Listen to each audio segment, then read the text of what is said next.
주님, менің атым Оразбек Дариға. Мен сіздерге Мұқағали Мақатаевтың өлеңін жаттап беремін. Шешем бақыттасаң жыламағын, жайылып жатқанда тақуамағын. Тәнімнен менен сұраған, сондықтан жыламағын, жыламағын.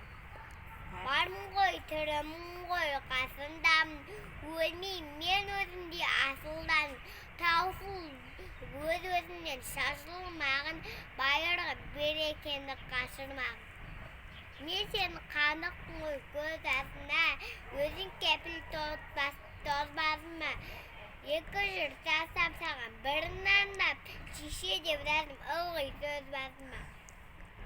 Тәңірім кеше көрсін кесірімді, аспанға жазам сен есімді. Шеше сен бақыттысың, тебе-тебе құба талба иілген бесігімді.